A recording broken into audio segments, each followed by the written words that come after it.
Hello and welcome to the Trending Now podcast for this Friday, November 8th, 2024. I'm Louis Bucko. Thank you for joining us as we recap the week that was on Trending Now, which you can catch every Monday to Friday, 7 p.m. on CHCH, CHCH.com, and streaming live on our Trending Now YouTube page. Coming up on today's show, Donald Trump is heading back to the White House. The 45th president of the United States will be the 47th president after defeating Vice President Kamala Harris in what's being described as a landslide victory, despite pollsters calling the election a coin flip. Mini Stenabalen joins us off the top with that story. And Dutch authorities say Israeli fans were assaulted after a soccer game in Amsterdam by mobs apparently riled up by calls to target Jewish people. 5 people were treated at hospitals and dozens were arrested after the attacks. Jason Guidola joins us with that later on. But we start with the presidential election, obviously. Months, years, I feel like we've been talking about this forever. It's all over. It's done. Yeah. Relatively drama-free because it was such a convincing victory. Before we get into it, I need to, we have a pretty good sibling, you're like a little sister that annoys me type thing, right? Yeah, pretty much. Like we fight, Yes. we bicker. Yes. I'm about to say something very nice. So you have done a fantastic job this week. Oh. Because we're short-staffed on Trending Now. But you've done a fantastic job. Thank and I want to acknowledge the amazing work you've done getting a show to air every single night in what has been the craziest week of news, probably, presidential election wise. Yep. So I'm only gonna say this once. Great job. You really did a great job. And that's not to say it wasn't without some stressful moments, though. Yeah, I definitely had some moments. You made it to Friday. You haven't done the show yet. We haven't done the show, so you haven't really finished it. But you really did do a great job, Anissa. Thank you so much. And you are doing a great job hosting, too. So I want to publicly say that. So now it's on record. It's on record that you were nice to me. I was nice to you, at least at one point. On that note, the election. So much to talk about. Okay, where do you want to go? Okay, so first of all, we were talking about this earlier about the polls, and everyone thought that, sometimes Harris had the lead or sometimes Trump had the lead. I think even there were moments where Trump had the lead. And they were like, okay, it's going to be like a race that's neck and neck. And then none of that ended up happening. It wasn't. So it was the Democrats were clearly thrown off. But it's just so crazy because there's so much reaction that's still pouring out. Yeah.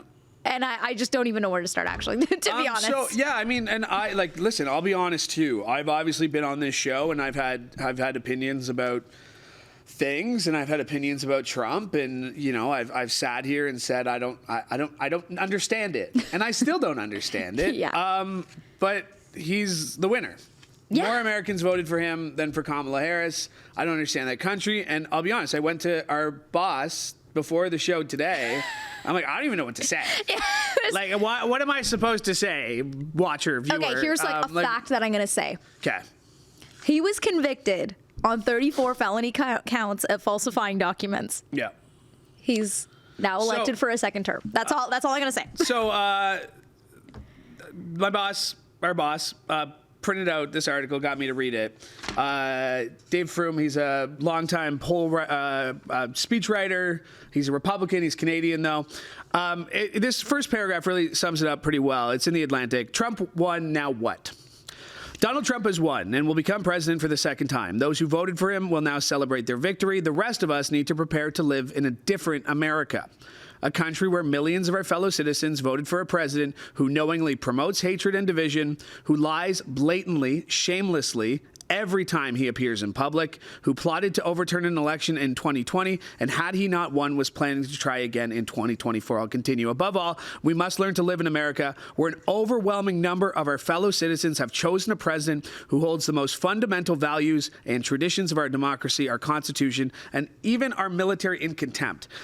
And we really don't know, what's going to happen until it happens, right? So there's President Biden is still president. Kamala Harris is still vice president. Donald Trump is president-elect. He will be sworn in on January 20th. But we're already seeing it. Calls with Benjamin Netanyahu. I think there was a Zelensky call this week that Elon Musk was on, and there's that factor too. Elon Musk is going to play a role here too. Yeah, right? That's something that we have to all digest. And I have friends who are like Elon Musk super fans, and again, I don't get it. I don't get the appeal of Donald Trump. I genuinely don't get it. And I've said that, how you can line up two people, listen to what she says, like just listen to them, and then listen to what he says. Yeah. And pick him. And, you know, I came in here Wednesday, and I'm going to be honest, I haven't watched the speeches. I haven't watched, like, it's just kind of, I've just come to accept the fact that it happened. There's nothing I can do about it. There's nothing I could have done about it. Donald Trump's going to be president for 4 years, maybe, unless he's impeached, unless something happens. He is 78 years old. Like, I genuinely don't know what I can take away from this election. What did you take away from this election? So when because I was going through a lot of the voters, right? Like I was looking through what they were saying before they were going to go vote, after they voted, when he won. And a lot of the things that seemed to kind of keep happening was that people were pointing out that Harris wasn't really highlighting policies enough. And that he was. That's what they're saying. This is not what I'm saying. This is what they're saying.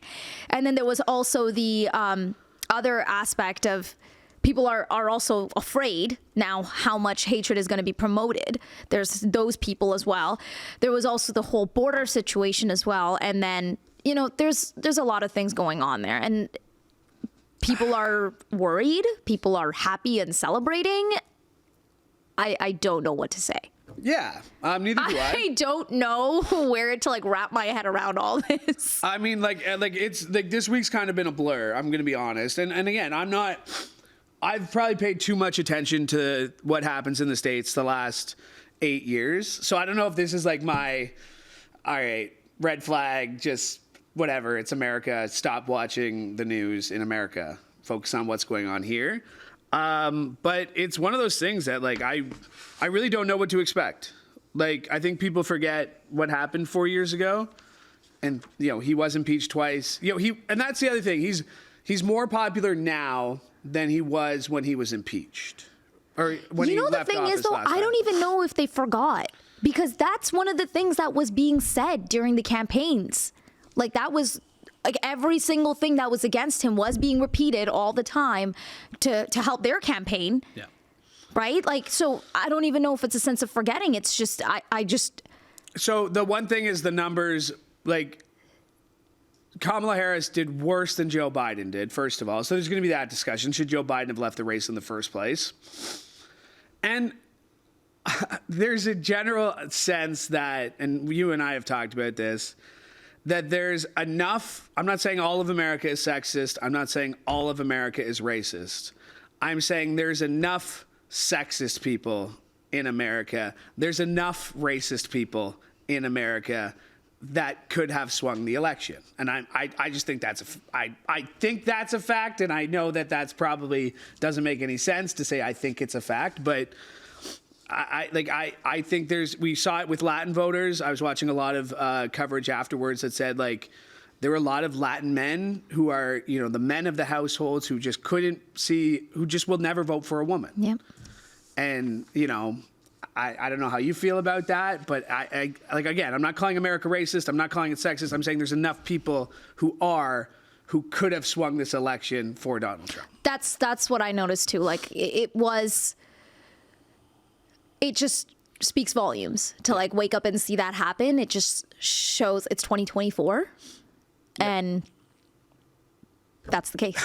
That seems to be the case. It's 2024. We'll see. Donald Trump has the potential to appoint two or more Supreme Court justices, so he will have a profound impact. Donald Trump, a two-term president, will have a profound impact. And then there's discussion: does he leave in 4 years? And okay, nobody's asked him. Nobody's talked about it. Does he leave in 4 years, or does he think he can run for another term? And the other thing is, his cases are probably going to get thrown out now. Absolutely, yeah. So yeah, it's Jack like Smith everything today. they went through to like convict him.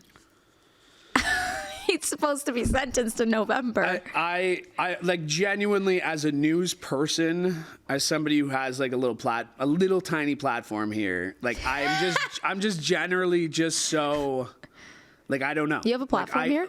Well, I think this show is kind of technically a platform. I can talk. I can give my opinion. Not too much opinion. Doesn't mean people want to listen to it. I'm joking. I'm sorry. I was just trying to be Dozens mean. of listeners are offended by that. I was just no. That was a shot at you. I'm sorry. I was just kidding. I know. I'm just genuinely like, I don't know. Like, I don't know why he won. I don't know why more people like him, and I don't know. It's on me to learn why people like him. It's definitely on the Democrats. I don't know right? if we're It's going to definitely on the Democrats to learn why people like him and they didn't like Kamala Harris. I think it's too early to really say anything about him winning other than the fact that he won. Yeah, he won. And I think there's a lot of fear. Because for somebody to go and then them to get convicted, and there's a lot of things that were happening against him. So I think people now are worried. Like, what's going to happen to them, right? Like, there's so much fear, I feel. He also has this, I just mentioned the Supreme Court. He can appoint, 2 more members. I'm sure he'll get Clarence Thomas to retire, somebody else to retire as well. Appoint some young person who's going to serve there for 20, 30, 40 years. The Supreme Court has said that a president is immune. Yeah. They've said that. The president is immune. As part of these trials. So now he knows that going into office. It's going to be interesting. And we'll be covering it here on Trending Now. Right? Interesting. I don't know, Manisa. I don't know I'm either. sitting here telling you, I don't know. Like, I'm sure that doesn't make for a good podcast. I know. Sure I feel the same way too, because I'm sitting there, I'm like, even when you said we're going to talk about this today, I was like, yeah. I'm at a loss of words. Like, it's just, I think we're all in shock. I don't get it. Just like comedians said, like yeah. Jimmy Kimmel. Colbert, like there was this like depressiveness among the media, which again, maybe that's it. Maybe people are just anti-media and that's not good for us either. Yeah. Right? Like, people don't trust media, which is great. We're screwed, Louis. I'm joking. Thanks. Yeah, thanks, Manisa. That's a very pleasant way to end this conversation. I'm joking. Listen, Greg, if you're listening to this, I told you I didn't know what I was going to say.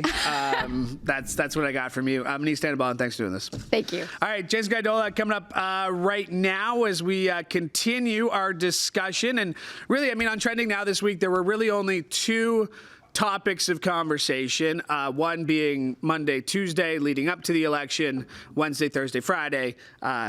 Post-election, there's been world leaders who have reached out. All the pieces are online at Trending Now's YouTube page, so go check out all our coverage. And for more on this, for a different perspective, Jason Guidola is sitting alongside us. We're going to get to Israel in just a second. The riots in Amsterdam, obviously, a lot of people going back to previous riots that preceded some pretty tragic events. But Donald Trump. Yeah. So as somebody who says I don't get it, I've said that. I just said that with Misa. I don't understand. I wasn't surprised. I wasn't surprised Tuesday night. I was pretty. Well, he lost the previous election, so he's shown to be beatable. So he lost the previous election. He also lost the popular vote in 2016. He won the popular vote this year, the first Republican president to win, first Republican candidate to win the popular vote since, I think it was like 2004 or something like that. Defies logic, eh? It does, though, doesn't it? Yeah, I don't think it really, I think it's a very layered, when I truly believe a lot of people just don't. I think there's a lot of people just don't get it. And when I say that they don't get it is, and again, I'm not for Donald Trump. I'm not Republican. I'm not a Democrat either. I'm not even for Democrats either.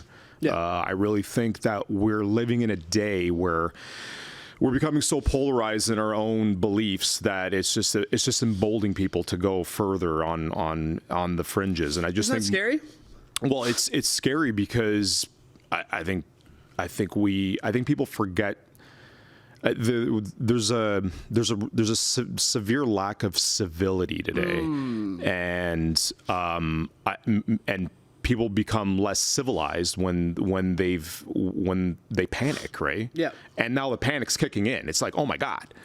And my only answer to him winning is that I think there's just maybe there's the priorities. It's getting to the point where times are getting much tougher, and identity politics are just not going to work. It just doesn't work. And the difference from campaigning is that I don't think either of them campaigned that well. No. A lot of people were saying, "Oh, they had a great campaign." I'm like, his rallies were empty, right? There's a lot of empty but so was seats. Harris too. Yeah. I don't think Harris had a great campaign too. And the difference is that, and this is what I do get about Americans is that Kamala Harris she was too evasive. She couldn't really answer questions. Donald Trump could lie through his face, but the difference is that he was continuously direct with people, and whether it was the truth or not, people just resonate towards that. And I think that's where a lot of people just don't get it.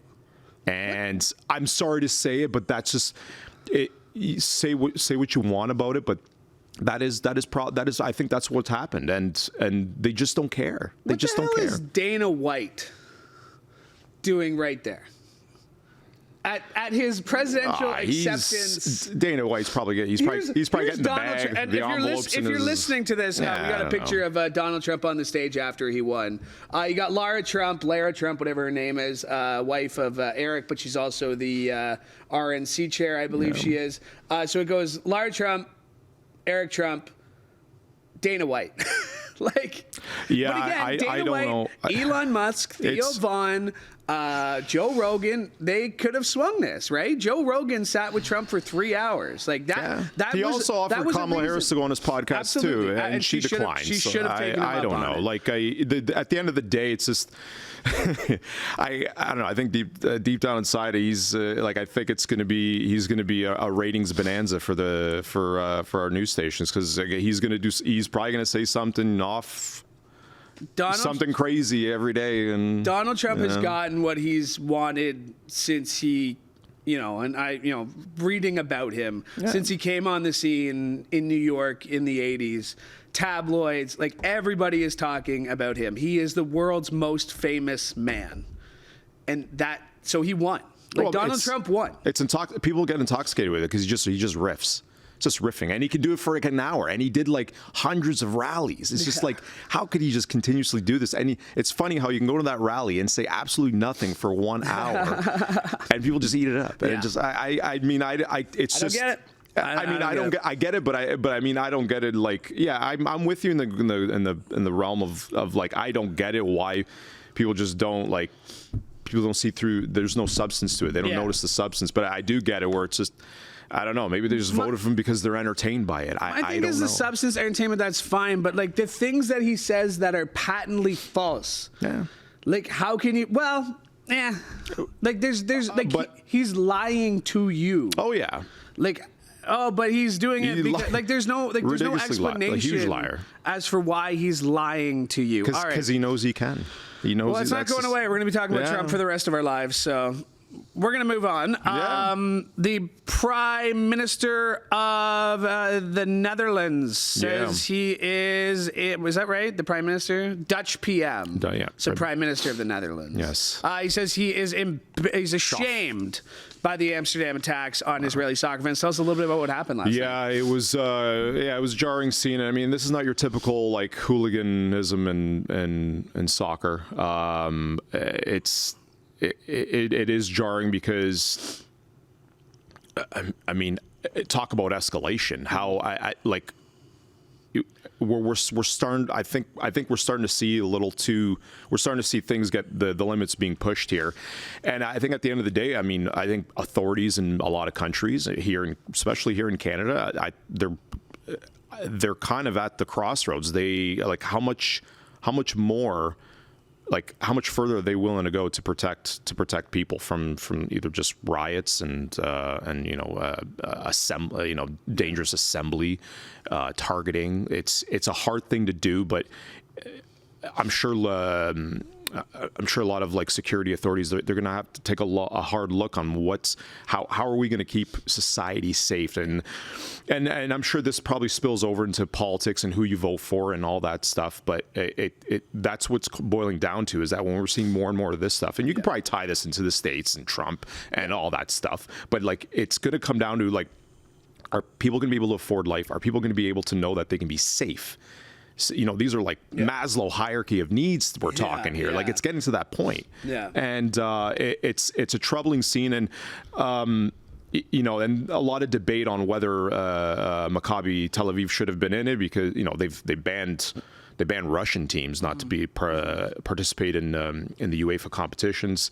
They allowed the Tel Aviv. I mean, be that as it may, how you debate it, I don't know. Right. Russian unprovoked attack on Ukraine. It's just Israel obviously defending themselves for October 7th.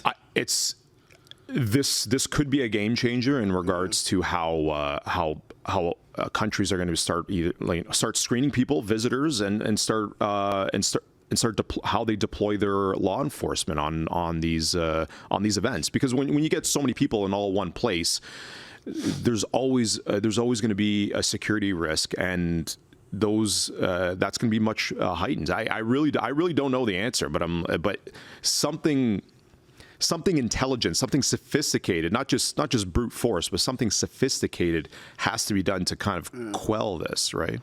Maybe it's Trump, right?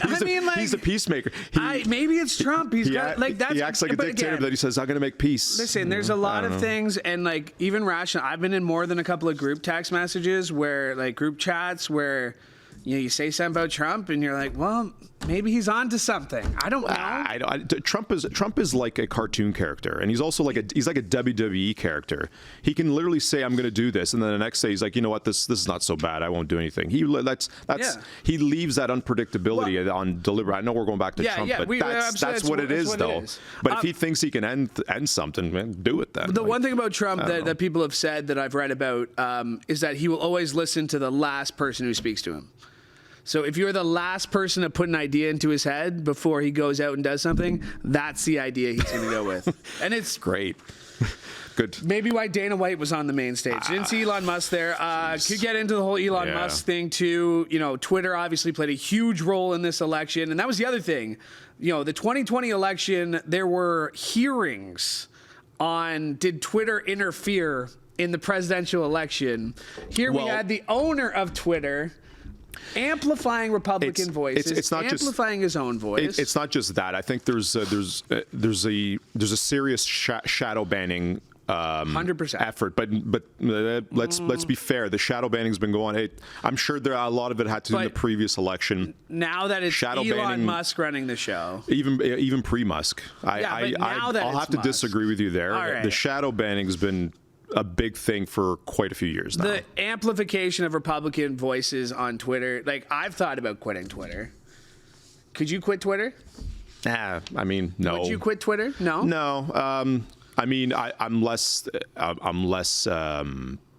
active on it. I mean, I watch it, but active as in meaning posting, me being proactive in terms of joining conversations. We use it as reporters, we need it. Yeah, it's a lot of it's because it's not really. I'd love to quit Twitter. There's not substance there, right? I'd love to quit social media in general, though. Yeah, I literally watch it for like in news, and that's it. That's all I pretty much. But then again, even like that For You page, you find like these weird things that I don't know. I'd love to quit social media, but in this job, that'd be pretty difficult to do. It's hard. You got big plans for the weekend? No. Isn't that great? Football, actually. I'm excited for this weekend of football. Bills and Colts. Yes, sir. We had a great start yesterday. How about that game last night? Did you win any money? No. I didn't. I didn't participate last night, but I did watch it. It was something to watch in the second half. I gave Manisa her props this week too. I got to give you your props too. You and Emily Taylor Tuesday night. Oh, thanks. Great job with the live show. It was fun. And even all this week. I know you guys are short-staffed on Trending Now, so, buddy, great job. Yes, sir. Thank you. Well, I'm giving out props. Matt as well. Matt Ingram, our anchor. Yeah. He's been pulling his weight and then some. He's a trooper. Andy's sick. And he's doing double duty. So shout out, Matt, if you're listening. Great job this working week. hard. Everybody's working. Actually, really hard. everybody in that newsroom, here's your props on the Trending Now podcast from Louis, because I see it, right? What else do I do? I just sit here and watch everybody else and then do this podcast once a week. All right, Jason Geidel, my thanks to him. Once again, shout out to everybody in the newsroom this week. Great work. Shout out to Justin Peeler for directing today's episode. Hey, make sure you like and subscribe to all of our Trending Now social media channels. And that includes on YouTube and X at Trending Now CHCH. And while you're liking, subscribing, make sure you like and subscribe to CHCH Podcast. You never miss an episode of this show or any of the other great shows we have for you, including Bubba O'Neill, Sportsline. He and Gareth Wheeler teeing up a huge CPL Finals tomorrow. Go Forge FC. And also congratulations, Bobby Smirniotis, Tristan Borges, and Boku, I think, was the U21 Player of the Year. So lots of Forge Awards won last night. Have a great weekend, everybody. From all of us here at CHCH, I'm Louis Bucko. Take care.